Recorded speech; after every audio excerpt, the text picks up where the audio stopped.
Assalamualaikum warahmatullahi wabarakatuh. Perkenalkan, nama saya Risma Sirahayu dengan NIM P003410200039, tingkat 2A Teknologi Laboratorium Medis.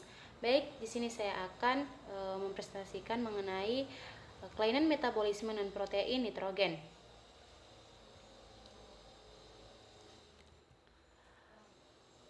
Gangguan metabolisme adalah suatu kejadian yang terjadi karena proses metabolisme yang gagal dan menyebabkan tubuh memiliki terlalu banyak atau terlalu sedikit zat yang penting agar tetap sehat. Dengan begitu, beberapa penyakit dapat terjadi ketika beberapa zat penting kurang atau lebih. Protein juga disebut polipeptida, tersusun dari asam-asam amino yang bergandengan dihubungkan oleh peptida kurang lebih 70%.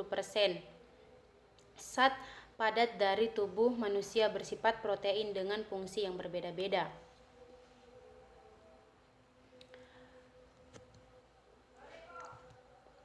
Asam amino masuk ke dalam badan melalui sumber makanan dan asam amino segera diantar ke sel jaringan yang segera menyusun protein daripadanya. Dalam jaringan hidup, nitrogen terdapat beberapa protein dalam jumlah relatif besar dan sebagai non-protein nitrogen dalam jumlah relatif kecil. Keseimbangan nitrogen. Setiap hari 20-30 gram protein dirombak secara irreversibel. Jumlah ini adalah jumlah minimal yang harus masuk ke dalam tubuh guna mencapai keadaan metabolik yang mantap. Keadaan ini disebut dengan keseimbangan nitrogen. Keseimbangan nitrogen positif.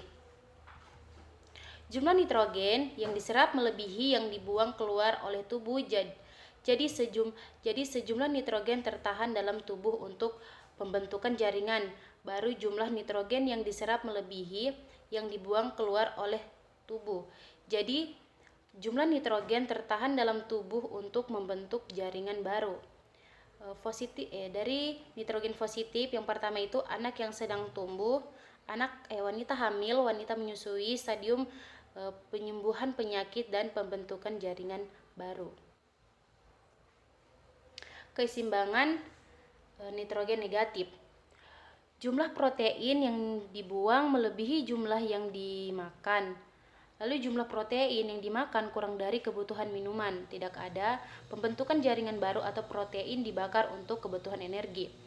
Nitrogen negatif itu kehilangan protein yang berlebihan, kenaikan katabolisme jaringan, demam atau hipertiroid, malignasi, infeksi, dan puasa atau kelaparan. Selanjutnya, non-protein nitrogen merupakan senyawa nitrogen, bukan protein yang berasal dari katabolisme protein dan asam nukleat.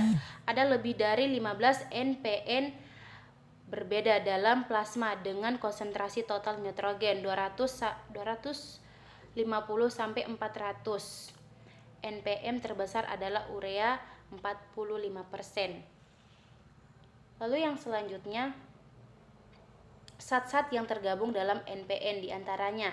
Yang pertama itu urea atau ureum. Urea dibentuk di hati dari katabolisme asam amino atau protein, merupakan produk ekstrasi metabolisme protein. Urea difiltrasi di glomerulus dan direabsorbasi di tubulus. Reabsorpsi menjadi lebih besar dengan meningkatnya kadar urea dalam urin. Sebaliknya, reabsorbasi berkurang bila urin makin cair. Meningkatnya urea dalam darah dinamakan uremia. Keadaan ini disebabkan oleh ekskresi urea yang terhambat karena kegagalan fungsi ginjal. Urea darah seringkali diperiksa atas nitrogennya yang disebut dengan istilah BUN atau blood urea nitrogen. Yang selanjutnya, endophthalmus utama dari katabolisme protein dan asam-asam amino dibentuk di hati melalui urea silase. Dari hati, darah cair intra dan ekstraseluler didifusikan beberapa melalui membran sel, diekskresikan oleh ginjal.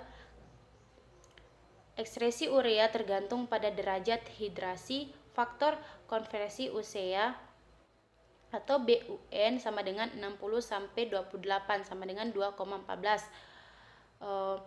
Faktor konversi urea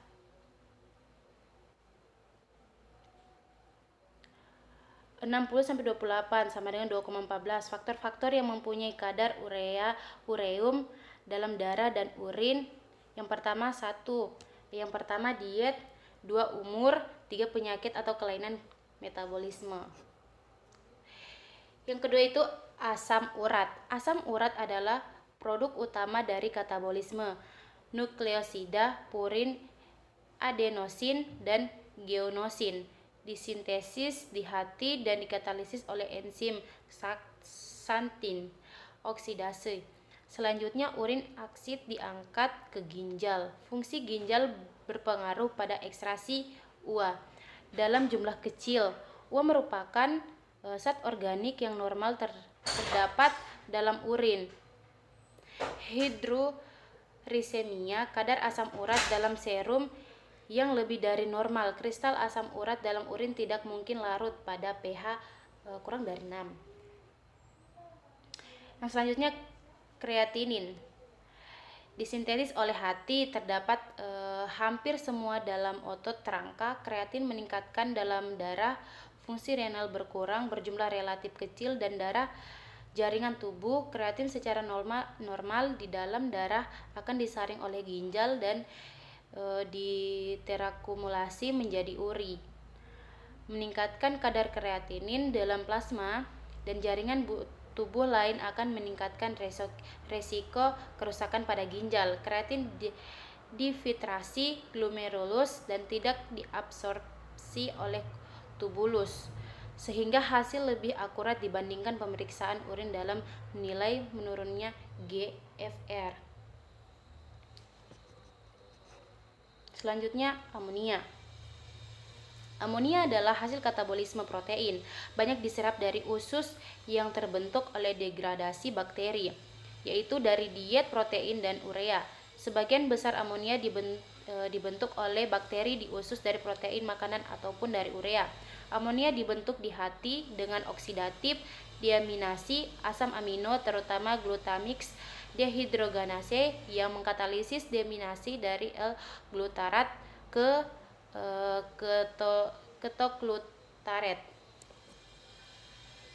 Yang selanjutnya itu asam amino. Asam amino non esensial ialah tubuh makhluk hidup itu dapat membuat jenis asam amino itu. Asam amino esensial ialah makhluk hidup tidak dapat membentuk jenis asam amino itu. Asam amino bebas yang terdapat dalam jaringan hidup merupakan hasil residu dari sintesis protein yang kemungkinan hasil degradasi dari protein. Dari asam amino bebas ini dapat terbentuknya senyawa-senyawa NPN lainnya merupakan hasil deaminasi atau dekarboksilasi dari asam amino bebas yang dikatalisis oleh enzim-enzim tertentu. Banyak senyawa-senyawa amino yang dapat terbentuk dari asam-asam amino bebas, seperti amonia sebagai hasil deaminasi asam amino bebas. Baik, itu saja yang dapat saya jelaskan mengenai kelainan metabolisme non-protein nitrogen. Sekian dan terima kasih. Wabillahi taufiq wal hidayah. Wassalamualaikum warahmatullahi wabarakatuh.